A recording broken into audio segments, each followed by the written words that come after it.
Welcome to the Ignition News. We love to have you here, but remember to follow us on your favorite podcast platform. Click that like button, that subscribe button, and leave a comment below. It's going to be a great show. Welcome to the Ignition News. Let's get busy with the truth.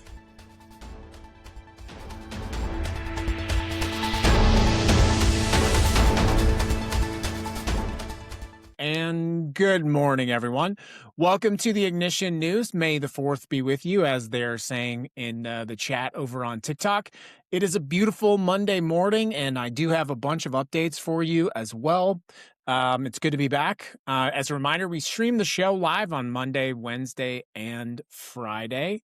As a quick update to the news schedule, if you're not quite yet aware, this weekend was the last weekend we'll be uploading shows, so it's going to be Monday through Friday. We got to buy time back. People want that old Rebel radio to come back, so I got to get some time back for myself. But do catch the shows on Spotify or Apple Podcasts. In fact, let me get into why you need to go check out the uploads to Spotify right now. Let me tell you a little bit about why I'm hopping on at 12:30 today, and that is a really upsetting thing, unfortunately. Last night in Las Vegas, I was filming for a documentary about Las Vegas Metro Police's use of flock safety cameras. And I was filming the police during a large police engagement on Cheyenne and Durango in the zip code 89129. I actually had just gone to the grocery store, and there was like 30 cops. And, you know, I love getting B-roll footage, especially when it's a bunch of cops, apparently just wasting money on overtime, all that sort of stuff. And so I'm filming the police, and I want to just a couple things before I explain. In Nevada actually has some of the most robust constitutional protections for filming the police of any state, and I'm very comfortable with those laws. But in addition to Nevada's laws, the federal government has affirmed in multiple court cases that you have the right to film the police.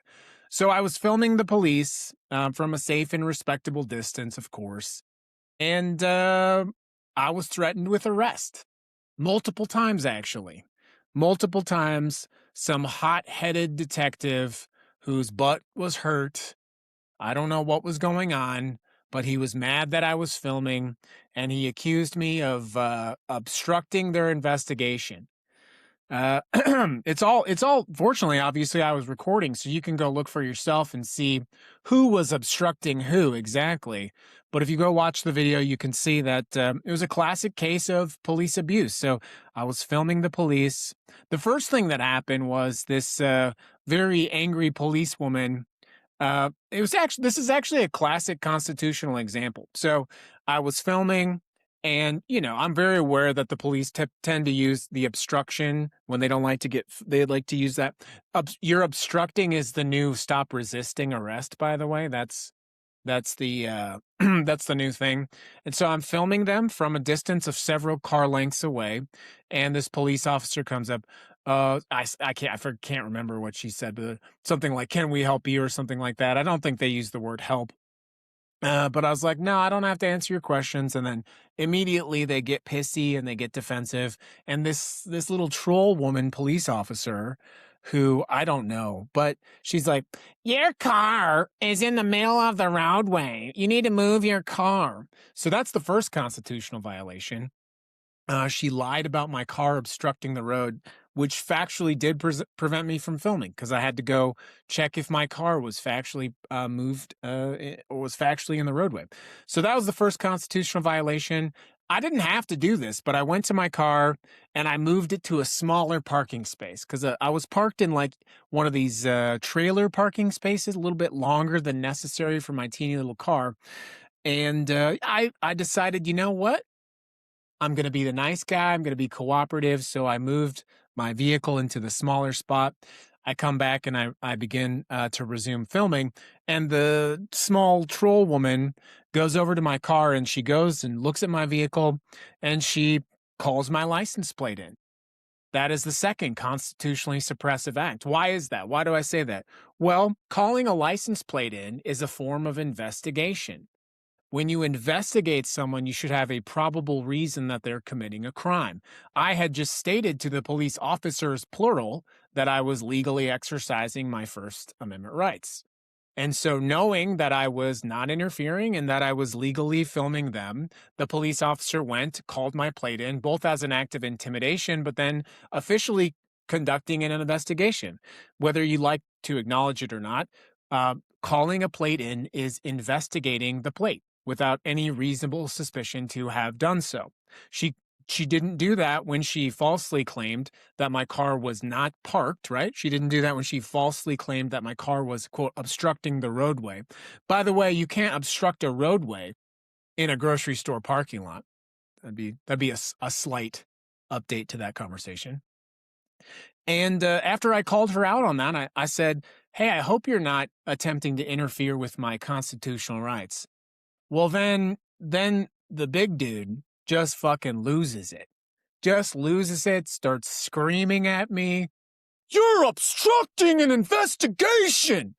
You're about to get arrested for obstruction. The whole thing's on video. You can go watch it for yourself. This guy loses his mind. I ask, to what nature am I obstructing? What am I obstructing exactly? And he didn't answer. Of course, he didn't answer because I wasn't obstructing. This was just a flaccid attempt by a flaccid little man to claim that I was obstructing a police investigation, which is really one of the only tactics that they can try to use to shut you down when you're lawfully recording them. But I made a decision in the moment. And this is part of the reason I'm talking about this is we all have to decide what are the decisions we have to make. I probably could have stood there and continued to film from the distance. At this time now, I was probably 100 feet away from this police officer at this time. So it's a very difficult argument to make that I was obstructing anything. There was no police tape. The lights of the vehicles were not on. They appeared to be having some kind of wrap up. So any inference that I was obstructing any investigation was not only just false on its face value, but now clearly a lie and an attempt to suppress my First Amendment rights. And here's the thing. I could have chosen to stay. I could have stayed and continued to film, knowing that I was in the right. Okay, right? But I made the decision to leave. And why did I do that? Well, the reason is because I had already won. And I knew that if I continued to stay, I actually thought I was going to get arrested while I was driving away. I was actually relatively confident that they were going to send a squad car after I left the parking lot, pull me over some weird, your tail lights, blah, blah, blah, something like that. And I was pretty confident I was going to get arrested at that point. But I bring this up because we have to understand who we are engaging with, and we have to understand what battles we're fighting, how we're choosing to fight those battles, and how we win. And again, I want to make sure I'm very honest with you. If I would have stayed, I'm very confident I would have been arrested. I have no question about it. And there's also no question in my mind that arrest would have been a bad arrest, that it would have been constitutionally invalidated, and I probably would have had a really good civil rights case on my hand against Metro. Metro constantly pays out millions of dollars for their police misconduct. They would rather, by the way, pay. They have some sick sadistic fuckery. They're sick sadistic fucks. They get like some weird fucking, it's like an addiction they have. They're like addicted to problems. And so they would rather, well, actually, here's why. They don't have to pay anything, right? They have their qualified immunity. We pay for that. We pay for those police settlements. And so the police in Las Vegas, their calculation is as follows. What is the most damage I can do to this person's rights? What is the most damage I can do to their liberty? Maybe physically assault them. That's fun too, of course, for them. They love that. There's multiple videos, by the way, of Las Vegas Metropolitan Police gleefully talking about how they were going to shoot protesters with pepper balls. And then, of course, they actually did do that during the first No Kings events here in Las Vegas. There's multiple videos, now multiple lawsuits, where actually the assistant sheriff of Metro, gleefully talking about reloading their pepper bullets. Engaging in a prior act of sort of admitting that they were excited to hit the protesters with pepper balls. And now what's going to happen as a result of that is the citizens of Las Vegas, instead of funding education or the library or healthcare, instead of funding vital infrastructure, fixing potholes, they will be paying and have been paying millions and millions and millions of dollars to these police settlements. And again, that's why I say they're addicted to it. They're addicted to it because they get all of the benefits of inflicting the violence, violating your rights, being physically violent to you, shooting people with pepper balls. Let's be clear. If I was arrested last night, it would not have been a peaceful arrest. They would have tackled me to the ground. They would have broken my camera. They would have, you know how this works, right? And so the reason I bring this up is you do not have to be arrested for the police to violate your civil rights. And they made a calculation. They did. They made the calculation. Let's try to trigger this autistic bearded man with the camera. Let's see if we can get him to react. Let's get him on the ground. Let's haul him into the detention center. And the fact of the matter is, I'm just smarter. In fact, I think if you were to add up the IQs, if you were to add up the collective IQs of every police officer, I think there was something like 20 of them there. I know I have on film like 10 of them. If you were to add up the collective IQs of everyone in attendance that night, I don't think we would have gotten to half of my IQ. And this is the problem that they had. They wanted to agitate. They wanted to cause problems. They wanted to arrest me. And I bring this up because when we're fighting fascism, we have to choose feelings or we have to choose victory. And last night I win. I won the conversation. I have them on video. They're violating my civil rights. I didn't have to go to jail. I didn't get arrested. But the violations are there. They're all filmed. They're brilliantly recorded. They're brilliantly narrated, and you can go watch for yourself. We have to choose to win against fascism, not just feel good. If you're a cop and you like to inflict violence on protesters, it feels good to get them with that pepper ball gun, yeah? It feels good. But we have to be smarter than them, and we have to start winning. Welcome to the show, everyone. I got into a little tangent. If you want to watch the full video of what happened, it's actually on it's on Spotify, excuse me, also on YouTube. Go check it out. And of course, I have to remind you that here on the Ignition News, we don't support or advocate for violence, but the police sure do, it would seem. So let's go ahead and get into it. We've got 3 stories that are actually kind of along the lines of that conversation today. The first one is about Pete Hegseth. I'm sure a lot of you saw the disastrous interview before Congress that Pete Hegseth had. We do know that he has fired 24 generals since taking over the Defense Department. It is the Defense Department, by the way. It is not the Department of War.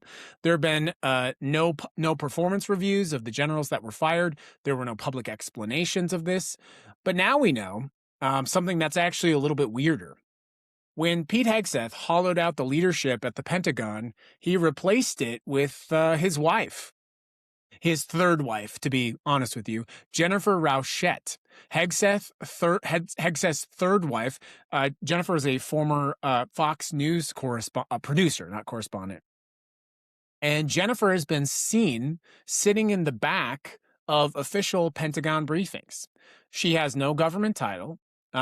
We don't have any kind of verification or proof that she has any kind of security clearance, and she's not accountable to Congress. But now we know that Pete Hegseth has been bringing his third wife to top secret Pentagon briefings. We got a message from this on Kingsley Wilson. Who are these names? Kingsley Wilson. Pentagon Press Secretary Kingsley Wilson claims she has never attended a meeting where sensitive information was discussed. That is a difficult claim to take seriously, though, because we know that Rauschett was part of the Signal chat. Do you remember the famous Signal chat where Hegseth was talking about airstrikes in Yemen? Jennifer Rauschett, I think I'm saying the name right, she was actually part of that Signal group. So, the day-to-day operations of the largest military organization on the planet, which has 3 million military and civil personnel, have been handed over essentially to the deputy, Steve Feinberg.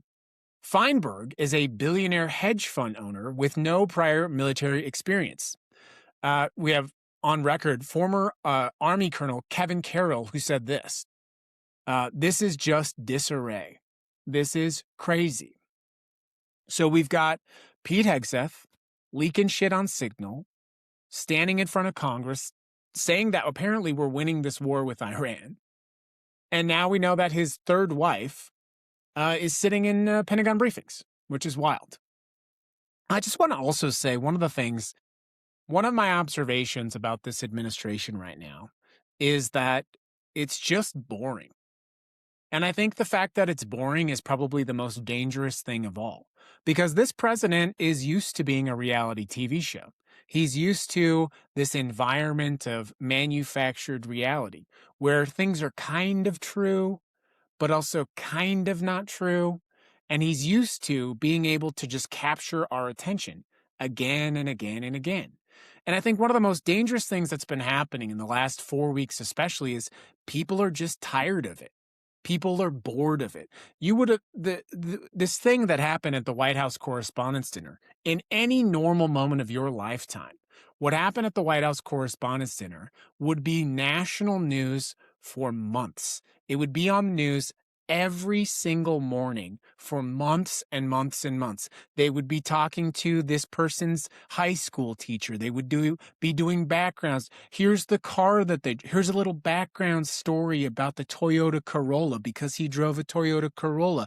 What's inside the mind of a Toyota Corolla driver? These are the kinds of things that would be on television every single day. But we just moved past this like it wasn't even real. And this is why I think this president is more dangerous than ever, because people are just bored. That was my honest reaction to the White House Correspondents' Dinner. I was just like, I don't even care that this happened. It doesn't even bother me. I'm just bored of it. I was just like, I don't want to read about it. I don't want to hear about it. None of this, it was just, and that's far removed from saying, oh, is it fake? Is it not fake? That kind of thing. I actually don't think it matters either way. Fake, not fake, people are just tuning out. And so you have this man whose entire life he's been so good at capturing the attention of the American public, always being the biggest moment. And people are just bored. People are just bored. And so I actually think because of that, we are simultaneously entering into the most dangerous part of this presidency. And at the same time, more and more people are tuning out. More and more people just aren't willing to give a shit, which I think escalates the situation. Why do I say that? Well, last week, you know that the Supreme Court handed down this ruling in Louisiana versus Calais. It was definitely catastrophic. We talked about this. It's one of the most devastating, it is the most devastating Supreme Court action to civil rights for voting specifically, and you will never recover from that in your adult lifetime. Over the weekend, the president went on social media, and if you didn't hear this, it's because you're bored and you're tuned out. And he said the following: good luck, TikTok. Let me know when this warning happens. Here's what he said. He said, the ruling requires states to immediately redraw all their congressional maps, and that any elections being held under current maps are unconstitutional. I'm quoting him directly. We cannot allow there to be an election that is conducted unconstitutionally simply for the convenience of state legislators. He then demanded that state legislators act on the court's rulings before midterms, and then he said this exactly: if voters have to vote twice, so be it. So the president we've been saying this for a long time. We've been saying this for well over 2 months, well over 4 months, actually. But now there's the president out loud, in writing, interfering with midterms. This has been covered meticulously. The practical application is that the Republican Party, facing what's probably one of the worst midterm elections of our adult lifetime, is going to use that Supreme Court ruling to actively get involved, to actively change some of these maps, to actively get into some of these midterms. So 60 years, by the way, after the Edmund Pettus Bridge, 60 years after people were literally beaten for their rights to cast a ballot, this is where we are. This is the result of that. And that's not it. Let me tell you one final story that ties everything together. And it's a simple question for you. Where are the student protests? You've probably seen on Fox. Well, I mean, I don't think you people watch Fox News, but this is a simple question. Where are the student protesters? Did they all go home? College campuses during the Biden administration. Well, during almost any administration in your lifetime.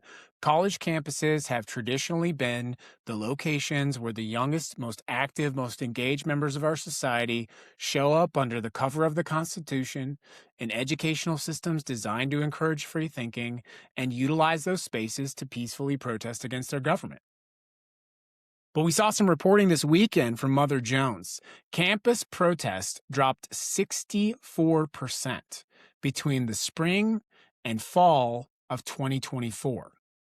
This actually happened before the president returned to office. Universities were already implementing instruments to restrict protests, requiring advanced approval for demonstrations, restricting protests to specific times and specific spaces, banning, in the case of Occidental College, what administrators called semi-permanent structures, or tents. That would be what that is, which apparently, I mean, if you're trying to stage a multi-day protest on a college campus, most of those people try to sleep there. That's just the way it works.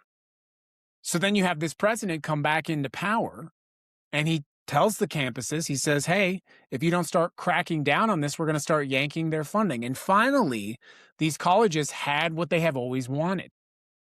They had a tool to suppress these protests. Where are they?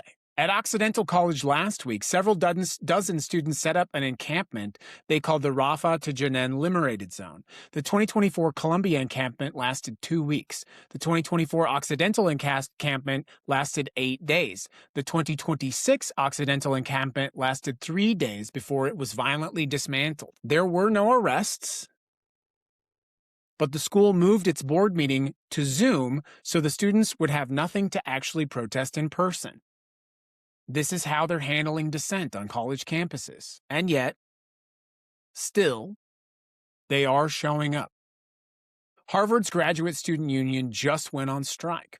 Immigrant students are engaging in direct actions knowing that it could have them deported. It could impact their visa status. Palestinian flags are showing up at anti-ICE rallies and No Kings protests. I'm sure you've seen them. These students did not go home, but the government and universities have been cracking down on their right to exercise protest. They're literally building cages around them, keeping them in small places. This is something we talk about all the time, the idea of a First Amendment zone.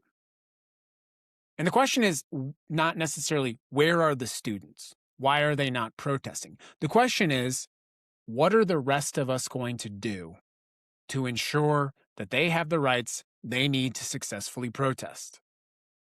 What are we doing to make sure it is not just them taking all the risks? The conversation today started and ended with the First Amendment.